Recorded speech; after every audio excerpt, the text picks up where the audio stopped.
All right, all you singles out there, listen up. As we leap into the post-pandemic era, the dating scene has never been more complex, right? The average cost of a date has risen substantially compared to just 5 years ago, pre-pandemic times, bringing a new layer of tension to the table, especially when that check arrives. Well, joining us today are Mahlum and her partner, Brett, for their advice on modern dating tips. Ann and Brett, thank you so much for joining us. How are you?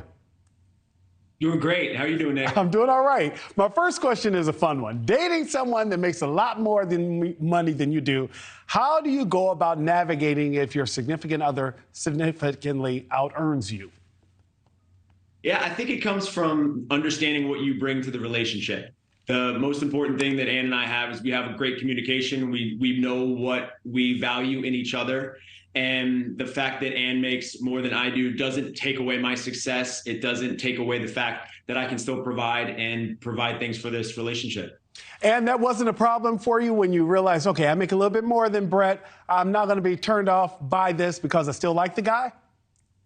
No, when Brett and I have an age difference also. So I'm 6.5 years older, although you probably can't tell that.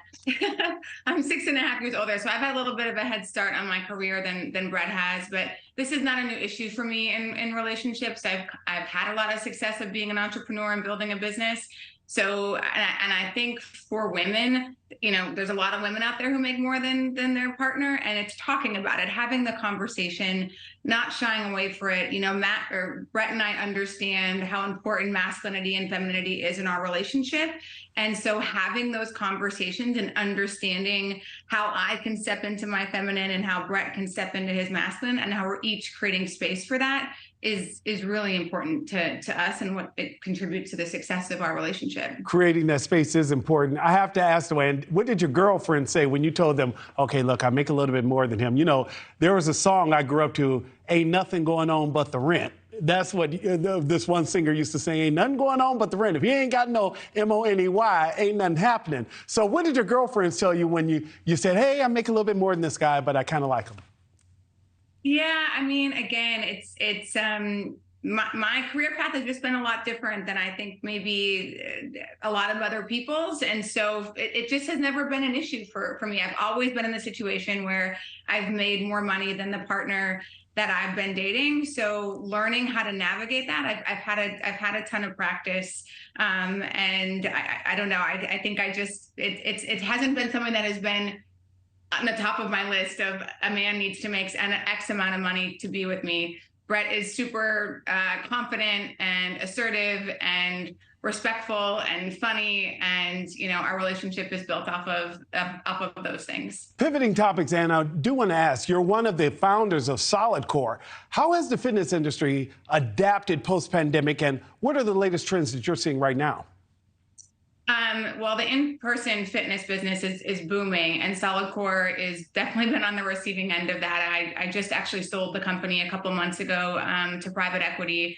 And because the business was doing so well, that was not planned. I thought we'd end up selling, you know, next year. But people are coming back to in-person fitness in droves, and Solid Core has definitely been a popular choice for consumers. Brett, any advice for guys who may be on the fence and afraid to maybe approach a woman because they know that they don't make as much? What would you say, Brett? Any advice? Yeah, I think a lot of men put all their eggs in the basket of the only way I can provide is financially. And I think that is incredibly wrong, but also it shows that there are some other areas that may be lacking that they feel insecure about. Again, like health and fitness is a big one, especially with some of the clients that I work with. We want to make sure that their health is a priority. Also, what are they bringing to the table in the relationship outside of just income? Nowadays, a lot of men and women both are in the work field. So you're combining incomes a lot of the time.